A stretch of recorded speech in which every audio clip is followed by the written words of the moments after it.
Morning. आज के class में हम लोग बीएड सेकेंड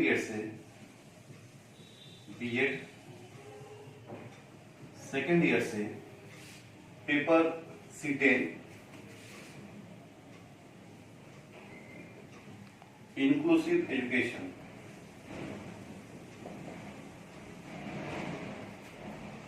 जिसे समावेशी शिक्षा कहते हैं, इसके अंतर्गत यूनिट फर्स्ट से लास्ट क्लास हम लोग चैप्टर 4 देख रहे थे और इसी चैप्टर 4 को कंटिन्यू करेंगे। अब इसमें हम लोग आज स्टार्ट करेंगे रोल ऑफ हेडमास्टर अर्थात प्रधानाध्यापक की भूमिका।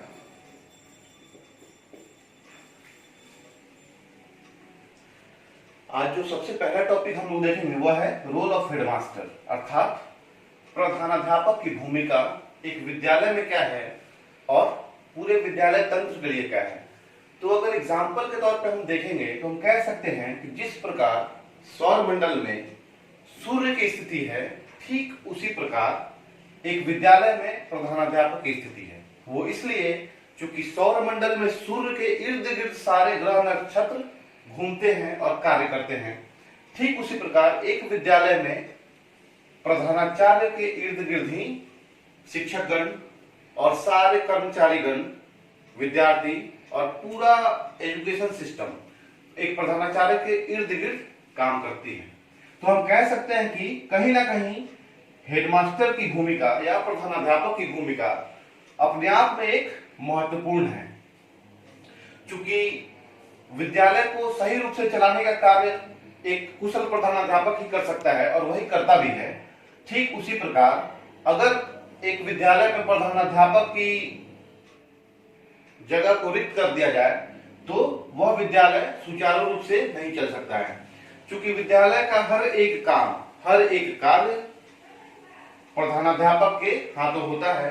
वह चाहे विद्यालय का रूटीन हो या शिक्षक कर्मियों की वेतन हो या विद्यालय का नियम कानून हो, विद्यालय को कब कहां क्या कैसे करना है वह कौन तय करता है? वह एक प्रधानाध्यापक तय करता है। इसलिए प्रधानाध्यापक की भूमिका बहुत ही महत्वपूर्ण है और एक विद्यालय को सही व सुचारू रूप से चलाने का कार्य प्रधानाध्यापक ही कर सकता है। दूसरे शब्दों में अगर हम कह सकते हैं तो हम ये भी कह सकते हैं कि प्रधानाध्यापक की भूमिका इसलिए भी है क्योंकि एक प्रधानाध्यापक कुशल नेतृत्व करता होता है, अर्थात वह विद्यार्थियों को, शिक्षक कर्मियों को, वहां पे काम करने वाले कर्मचारियों को एक अच्छा नेतृत्व प्रदान कर सकता है और करता है। इसलिए प्रधानाध्यापक की भूमिका महत्व हो जाती है। उसके बाद हम लोग कह सकते हैं कि एक प्रधानाध्यापक की व्यक्तित्व, अनुभव, उसकी योग्यता तथा उसकी कार्य क्षमता के कारण वह अपने विद्यालय को सर्वोच्च स्थान पर ले जा सकता है। अर्थात एक प्रधानाध्यापक ही अपने विद्यालय को उन ऊंचाइयों तक ले जा सकता है जहां पे उसे उस विद्यालय को समाज में प्रतिष्ठा प्राप्त होती है। तो वह उन ऊंचाइयों तक कैसे ले जाएगा? तो एक प्रधानाध्यापक अपने कुशल नेतृत्व, व्यक्तित्व क्षमता, अनुभव, अपनी योग्यता तथा अपने कार्य क्षमता के द्वारा अपने विद्यालय को ऊंचाइयों के शिखर पर ले जा सकता है। फिर हम आते हैं कि एक प्रधानाध्यापक प्रशासक के रूप में भी काम करता है। प्रशासक से तात्पर्य है वह सारा का सारा एडमिनिस्ट्रेटिव जो भी उसका टर्म्स है वो पूरा करता है। अपने विद्यालय में संगठनकर्ता का काम करता है, संयोजक का काम करता है। संगठनकर्ता से तात्पर्य है अपने विद्यालय को संगठित करता है, सारे जितने भी काम करने वाले हैं उनके विद्यालय में उन सबों को संगठित करता है, उनको संयोजक के रूप में काम करता है, अर्थात उनको प्रोटेक्ट करता है और पर्यवेक्षक और निरीक्षक का भी काम करता है, अर्थात देखता है कि कहां कमी हो रहा है हमारे सिस्टम में, कहां कमी नहीं हो रहा है। तो वह भी पर्यवेक्षक का काम एक प्रधानाचार्य करता है। दूसरे शब्दों में हम ये भी कह सकते हैं कि प्रधानाध्यापक की भूमिका इसलिए भी बढ़ जाती है क्योंकि वह एक निर्देशक और परामर्शदाता भी है। चूंकि निर्देशक अथवा परामर्शदाता से तात्पर्य है कि वह अपने विद्यार्थियों को, वह अपने शिक्षकों को अच्छा से अच्छा परामर्श देता है ताकि उनके उज्जवल भविष्य की प्राप्ति हो सके और वह समाज में अपने आप को स्थापित कर सके। चूंकि विद्यालय समाज का ही छोटा सा रूप है, तो प्रधानाध्यापक कहीं ना कहीं समाज का नेता भी होता है। चूंकि एक विद्यालय में सारा का सारा सिस्टम एक प्रधानाध्यापक के हाथ में होता है, इसलिए प्रधानाध्यापक की भूमिका बहुत महत्वपूर्ण हो जाती है। अब हम लोग देखेंगे नेक्स्ट टॉपिक को, वह है विद्यालय प्रशासन में प्रधानाचार्य की स्थिति एवं महत्व। अर्थात विद्यालय प्रशासन में, स्कूल एडमिनिस्ट्रेशन में एक प्रधानाचार्य की स्थिति एवं महत्व अर्थात उसका पोजीशन एंड इंपॉर्टेंस। एक प्रधानाचार्य का विद्यालय के प्रशासनिक सेवा के अंतर्गत उसका पोजीशन क्या है और उसका इंपॉर्टेंस क्या है, हम लोग उसको देखेंगे। तो उसको हम लोग बिंदुवार देखते हैं, जिसमें पहला बिंदु है विद्यालय प्रशासन में प्रधानाचार्य की स्थिति केंद्रीय स्थिति है। तो एक विद्यालय में, चाहे वो विद्यालय कोई सा भी हो और किसी भी टाइप का हो, प्राइवेट हो या गवर्नमेंट हो या सेमी गवर्नमेंट हो, उस विद्यालय में हमेशा प्रधानाचार्य की स्थिति केंद्रीय स्थिति में होती है, अर्थात सेंट्रल पोजीशन में होती है। किसी भी विद्यालय में प्रधानाचार्य बीच में स्तंभ की तरह होता है और उनके इर्द गिर्द शिक्षक कर्मी, विद्यार्थी, अभिभावक और जो भी काम करने वाले हैं विद्यालय के साथ मिलकर, वे सब उनके इर्द गिर्द काम करते हैं। तो हम कह सकते हैं कि सौरमंडल में सूर्य की भांति विद्यालय में एक प्रधानाचार्य की स्थिति होती है, जो केंद्रीय बिंदु पे निहित होती है और सारे ग्रह नक्षत्रों की जैसे सूर्य की परिक्रमा करते हैं, वैसे ही एक विद्यालय में प्रधानाचार्य के इर्द गिर्द सारे लोग काम करते हैं। सेकेंड जो पॉइंट है वह है विद्यालयी नेता, लीडर ऑफ द स्कूल। एक हेडमास्टर हमेशा अपने विद्यालय का नेता होता है। नेता इसलिए क्योंकि उसके ऊपर कोई भी काम नहीं करता है, अर्थात वह अपने विद्यालय का मालिक होता है, इसलिए उसे अपने विद्यालय का नेता कहा गया है। उसके विद्यालय में कोई भी कार्य हो, ऑफिशियल कार्य हो तो या अपना अनौपचारिक रूप से कार्य करने वाला हो, तो वो सब कार्य कौन देखता है?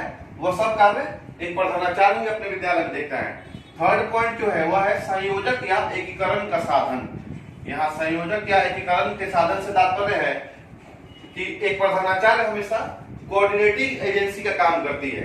कोऑर्डिनेटिंग एजेंसी से तात्पर्य है कि वह सारे लोगों को एक सूत्र में बांध के चलती है, जैसे शिक्षक, विद्यार्थी, अभिभावक और शिक्षक या प्रबंधक समिति जो होती है, वह सब के सब प्रधानाचार्य के अंतर्गत ही आके काम करते हैं और उनका एकीकरण या उनको एकीकृत करने का काम, या हम कह सकते हैं कि उनको इंटीग्रेटेड करने का काम कौन करता है? विद्यालय में एक प्रधानाचार्य ही करता है। तो इस कारण से भी हम कह सकते हैं कि एक प्रधानाचार्य संयोजक या एकीकरण का साधन है। साधन से तात्पर्य है कि वह एक व्यक्ति है जो अपने विद्यालय प्रशासन में सारे लोगों को एकत्रित करने का काम करती है। और लास्ट है इसमें कि एक प्रधानाचार्य हमेशा एक प्रेषक स्थान अर्थात डिस्पैचिंग स्टेशन का काम करती है। क्योंकि विद्यालय में कोई भी सूचना का आदान प्रदान किसके माध्यम से होता है? सिर्फ और सिर्फ प्रधानाचार्य के माध्यम से होता है। हम लोग भी अपने कॉलेज की अगर हम बात करें सीसी परिवार की, तो वहां पे हम लोग भी देखते हैं कि कोई भी लेटर जो टाइप होता है, ऑफिशियल लेटर या नॉन ऑफिशियल लेटर, उस पे सिग्नेचर किसका होता है? उस पे सिग्नेचर हमारे प्रिंसिपल सर का होता है। क्योंकि हमारे कॉलेज के वो स्तंभ है और ये सारा कार्य उन्हीं के अंतर्गत आता है। कोई भी सूचना का आदान प्रदान करना होता है तो वो कौन करता है? हमारे प्रिंसिपल सर ही करते हैं। तो एग्जाम्पल के तौर पे हम लोग कहीं भी देख सकते हैं कि किसी भी विद्यालय में कोई भी सूचना का आदान प्रदान सिर्फ और सिर्फ वहां के प्रधानाध्यापक के हाथों ही होता है। तो इस प्रकार हम लोग देखें विद्यालय प्रशासन में प्रधानाचार्य की स्थिति एवं महत्व क्या है। हम लोग फिर से एक बार रिपीट कर लेते हैं, क्योंकि यह एक बहुत ही इंपॉर्टेंट टॉपिक है कि विद्यालय प्रशासन में प्रधानाचार्य की स्थिति एवं महत्व क्या है। ध्यान रखने वाली बात यहाँ पे ये है कि स्थिति एवं महत्व क्या है। तो हम लोग 4 बिंदुओं को निर्धारित करके ये बता सकते हैं कि विद्यालय प्रशासन में एक प्रधानाचार्य की स्थिति एवं महत्व क्या है, अर्थात position and importance of a headmaster in a school administration.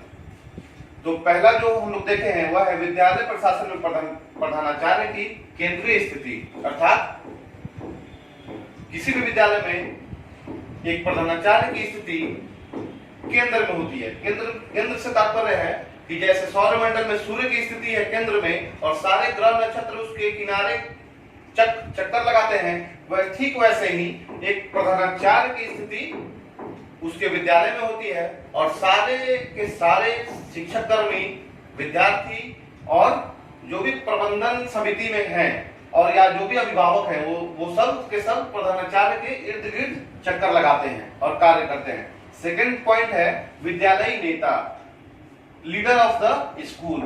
चूंकि विद्यालय समाज का एक छोटा सा अंग है तो वहां पे उस विद्यालय में सबसे ऊपर कौन रहता है, प्रधानाचार्य रहते हैं और उस हिसाब से एक प्रधानाचार्य हमेशा अपने विद्यालय का नेता होता है। नेता इसलिए चूंकि अपने विद्यालय का सारा काम, जो ऑफिशियल काम हो या नॉन ऑफिशियल काम हो, वो सब का सब कौन करता है, सिर्फ और सिर्फ प्रधानाचार्य के हाथों संपन्न होता है। थर्ड जो है वह है संयोजक या एकीकरण का साधन। एकीकरण से तात्पर्य है कि उनको कोऑर्डिनेट करना या कोऑर्डिनेटिंग करना या इंटीग्रेट करना। तो हम कह सकते हैं कि अपने विद्यालय में प्रधानाचार्य ही वह शक्ति है जो अपने सारे तंत्र को एकीकृत करके एक माला में पिरोता है और उनसे ज्यादा से ज्यादा आउटपुट लेने का काम करता है। आउटपुट से तात्पर्य है उनसे ज्यादा से ज्यादा लाभ उठाने का काम करता है। तो एक प्रधानाचार्य हमेशा संयोजक या एकीकरण का साधन होता है, अर्थात कोऑर्डिनेटिंग एजेंसी है। कौन है कोऑर्डिनेटिंग एजेंसी? एक प्रधानाध्यापक। क्योंकि वो टीचर्स, स्टूडेंट्स, पेरेंट्स और जो भी मैनेजमेंट में लोग हैं उन सबको एकीकरण के द्वारा उन सबको एकीकृत करता है। इसलिए प्रधानाचार्य की स्थिति अपने विद्यालय में बहुत ही महत्वपूर्ण है। और जो लास्ट है वह है प्रेषक स्थान, अर्थात डिस्पैचिंग स्टेशन।